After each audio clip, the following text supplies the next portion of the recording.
Hi అండి, welcome to Missamma చెప్పే కథలు. కథ పేరు సెక్రటరీ, రెండో భాగం.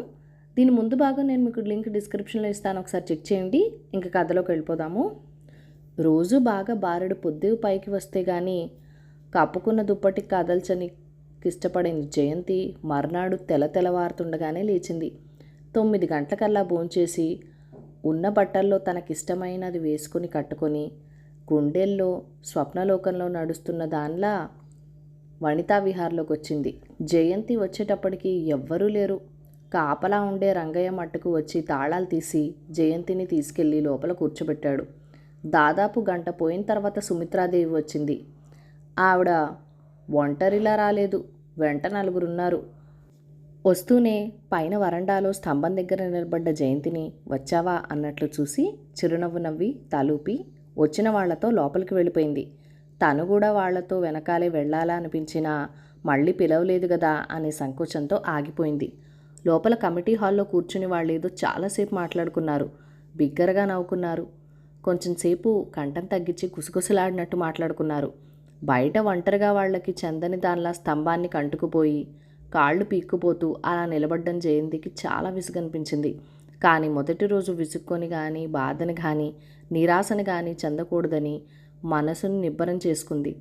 గంటన్నర అయిపోయిన తర్వాత వచ్చిన వాళ్ళు వెళ్ళిపోయారు. వాళ్లతో పాటు యువతలకు వచ్చిన సుమిత్రాదేవి వాళ్ళని పంపించేసి జయంతి దగ్గరికి వస్తూ నవ్వుతూ, లోపలికి వచ్చి కూర్చోలేకపోయావా? పోన్లేరా అని జయంతిని తీసుకెళ్ళి చేయవలసిన పనులన్నీ మరోసారి పురమాయించింది. ఆవిడ ఇవాళ చెప్పిన దాంట్లో ఉదయం 10 గంటల నుంచి సాయంత్రం 5 గంటల వరకు కాకుండా అవసరమైతే ముందు రావాలి, ఆలస్యంగా ఉండాలి, నెల జరిగే ప్రోగ్రామ్స్ నిర్ణయించి కమిటీ కాపీ ఒకటి సెక్రటరీకి పంపుతుంది. దానితో పాటు చేయవలసిన పనులు ఆదేశిస్తూ మరో కాగితం కూడా వస్తుంది. ఏవైనా పనులు పడితే సభ్యుల ఇంటికి వెళ్ళి పని చేసుకురావాలి. ఇవన్నీ వరుసగా ఆవిడ ఏకరువు పెడుతుంటే జయంతికి సంతోషమే అనిపించింది. కానీ అమ్మో ఇన్ని పనులా అని అనిపించలేదు. ఈరోజు పనిలో ప్రవేశిస్తున్నట్టు గుర్తుగా ఆ నెలాఖరున జరగబోయే వార్ ఫండ్కి డబ్బులు పంపించడం కోసం ఏం ప్రోగ్రాం ఏర్పాట్లు చేయాలా అన్న నిర్ణయం కోసం కమిటీ సమావేశం అవుతుంది. సుమిత్రాదేవి సభ్యుల పేర్లు, టెలిఫోన్ నెంబర్లు, ఇంటి అడ్రస్లు ఉన్న జాబితా ఇచ్చి చూస్తుండమని వెళ్ళిపోయింది. చూస్తుండగానే మధ్యాహ్నం అయింది. ఒక్కొక్కరే రావడం ప్రారంభించారు. అందరూ రకరకాలుగా ఉన్నారు. ఒకరికి పొంతనే లేదు. భిన్న ప్రవృత్తులు, విభిన్న వ్యక్తిత్వాలు. మీటింగ్ మొదలయ్యే ముందు సుమిత్రాదేవి జయంతిని అందరినీ పిలిచి పరిచయం చేసింది. అందరి పేర్లు ఆసక్తిగా వింటూ అత్యంత శ్రద్ధలతో నమస్కారం చేసింది జయంతి. కానీ వచ్చిన వాళ్ళెవరూ జయంతిని పట్టించుకున్నట్టే లేదు. సుమిత్రాదేవి చెప్తున్నది సొంతం ఏమనకుండా జయంతిని చూసి చూడనట్టుగానే, ఓహో ఈ అమ్మాయే గదూ, అవునులే, ఆహా అలాగా అనో సంతోషం అనో నిర్లిప్తంగా అనేసి వాళ్ళ గొడవల్లో పడిపోయారు. నిరాశ చెందకూడదని ముందే నిర్ణయించుకున్న జయంతి ఒక రోజున వీళ్లే శ్రద్ధాసక్తులతో తన వైపు చూసేలా చేసుకోవాలని మనసులోనే శపథం చేసుకుంది. పరిచయం చేయడం అయిన తర్వాత సుమిత్రాదేవి కుర్చీలో కూర్చుంటూ, రాజశేఖరాన్ని కూడా రమ్మని ఫోన్ చేశాను, ఎందుకో రాలేదు అంది. వస్తానని చెప్పాడా? చెబితే తప్పకుండా వస్తాడు. నడినెత్తిన ముడి వేసుకుని మిస్సెస్ రేఖారాణి అని పరిచయం చేయబడ్డ ఒక ఆవిడ అంది. ఆవిడ వయసు చూస్తే 30 సంవత్సరాలు పైబడి ఉంటుంది. అలంకరణ మట్టుకు 20 సంవత్సరాల లోపు వలె చేసుకుని ఉంది. ఏదో మీటింగ్ ఉందట, వీలైతే వస్తానన్నాడు, లేకపోతే మన కాపీ పంపమన్నాడు. ఇంకేం మరి అంది రేఖారాణి. ఆడవాళ్ళకి సంబంధించిన ఈ వనితా విహార్లో ఆ రాజశేఖరానికి ఏం సంబంధమో జయంతికి అర్థం కాలేదు. మెంబర్స్ లిస్ట్లో అతని పేరు లేదు. ఈ సంవత్సరం అతనికి టెక్స్టైల్ మిల్ బిజినెస్లో 6 లక్షల లాభం వచ్చిందట. ఎవరో రేఖారాణిని అడిగారు. 6 కాదు 16 కరెక్ట్ చేసింది రేఖారాణి. ఏం వస్తే ఏం లాభం? ఊళ్ళో వాళ్ళు పడి తినడమేగా. ఓ ఇల్లా సంసారమా? కళ్ళజోడు పెట్టుకుని పొట్టు ముక్కన మిస్సెస్ వర్మ పద్మ ఈసడింపుగా అంది. సంసారం లేకపోవచ్చు, బ్రహ్మాండమైన ఇల్లుంది. కనుబొమ్మలు ముడిచి అందులో తన కోపాన్ని దాచుకుంటూ అంది రేఖారాణి. నా మొహం, ఆ ఇల్లుండి లేనట్టే. పెళ్ళాం బిడ్డలు లేని ఇల్లు కంటే వల్లకాడు నయం. నిర్లిప్తంగా అంత పెద్ద విరుపుతో చూస్తూ అంది మిస్సెస్ వర్మ. ఈ రేఖారాణితో పాటు మిగతా వాళ్ళ మొహాలు కూడా ఎర్రబడ్డాయి. గౌరవ మర్యాదలు, సంఘంలో బోల్డంత పలుకుబడి, పరువు ప్రతిష్టలు పుష్కలంగా ఉన్న వ్యక్తిని గురించి మిసెస్ వర్మ అలా తీసి పాడేస్తూ ఈసడింపుగా మాట్లాడడం ఎవరికీ నచ్చలేదు. రాజశేఖరం వ్యక్తిత్వంగా ఎలాంటి వాడైనా అందరిలోకి ధనవంతుడై అతనితో ప్రతి వాళ్లతో పని ఉంటుంది. అన్నిటికంటే ముఖ్యంగా అతను ఈ వనితా విహార్కి కనిపించకుండా బోల్డంత సహాయం చేస్తున్నాడు. అతను వెన్నెముకల అండగా నిలబడ్డే వనితా విహార్కి మంచి పేరు తెచ్చుకొని దేశం అంతా వ్యాపిస్తోంది.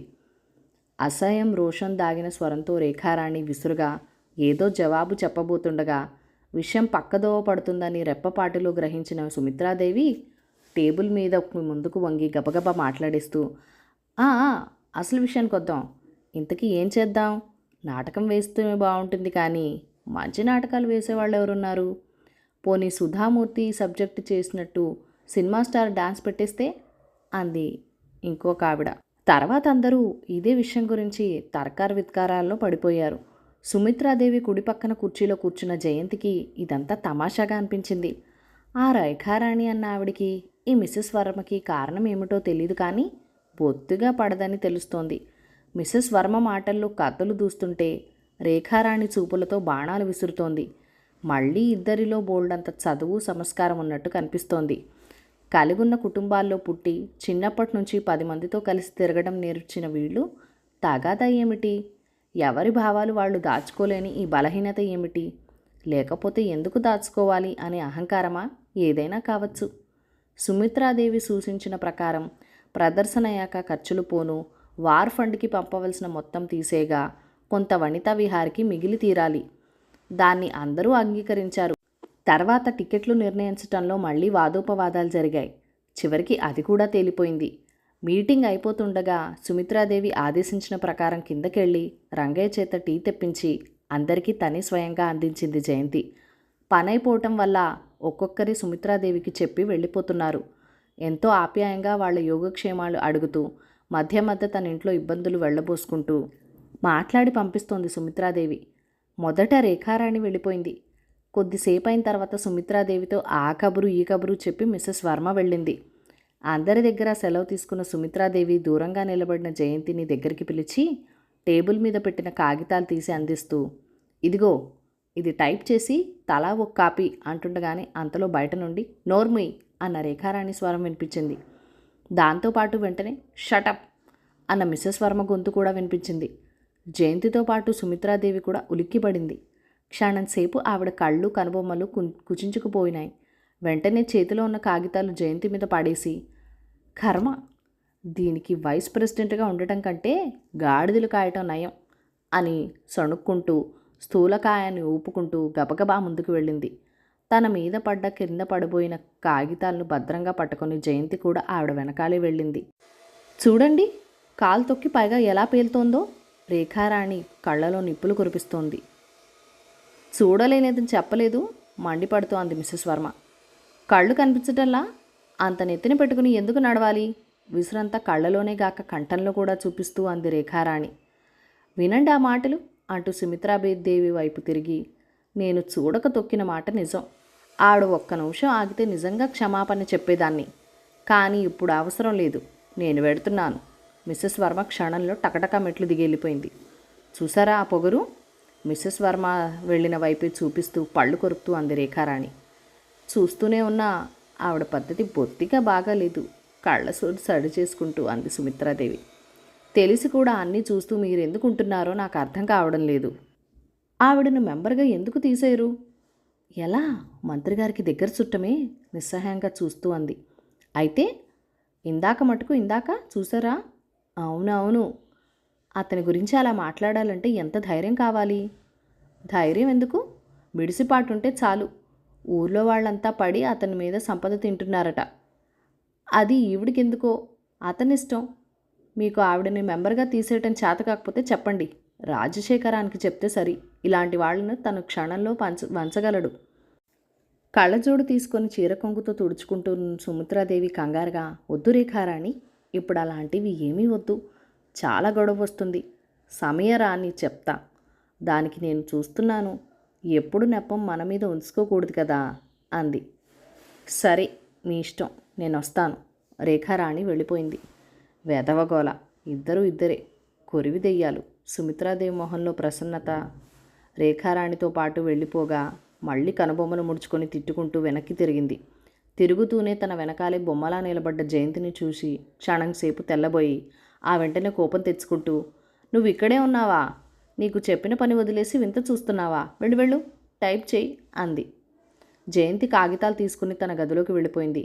అది టైప్ చేస్తుండగా సుమిత్రాదేవి వచ్చి, నేను వెడుతున్నాను, టైప్ చేసి ఉంచితే నేను రేపు వచ్చి సంతకాలు చేస్తాను, పని కాగానే నువ్వు వెళ్ళిపో అంటూ పురమాయించి వెళ్ళబోటు హఠాత్తుగా ఆగి వెనక్కి తిరిగి జయంతి దగ్గరికి వచ్చి, ఇదిగో అమ్మాయి, పెద్దదాన్ని చెప్తున్నాను, నువ్వు ఇక్కడ 4 రోజులు ఉండాలనుకుంటే ఈ గొడవలేమిటో పట్టించుకోకు. నీ పనేదో నువ్వు చూసుకొని నీ దారిన నువ్వు వెళ్ళు. ఇలా జరిగిందని అదని ఇదని ఎవరితో అనకూడదు. ఇక్కడ మాటలు ఈ 4 గోడలు దాటి బయటికి పోకూడదు, తెలిసిందా? గుర్తుంచుకో అని చెప్పి వెళ్ళిపోయింది. టైప్ రైటర్కు కాగితాలు బిగిస్తున్న జయంతి తెల్లబోయి అలాగే కూర్చుండిపోయింది. బాగుంది, తానేదో తప్పు చేసినట్లు ఈ వార్నింగ్లేంటి? నయం అనుకుంది. అసలు రాజశేఖరం అన్న వ్యక్తి ఎవరు? రేఖారాణికి ఏమవుతాడు? అతనంటే మిస్సెస్ వర్మకి ఎందుకు అంత ఈసడింపు? అసలు వీళ్ళిద్దరికీ ఎందుకు పడదు?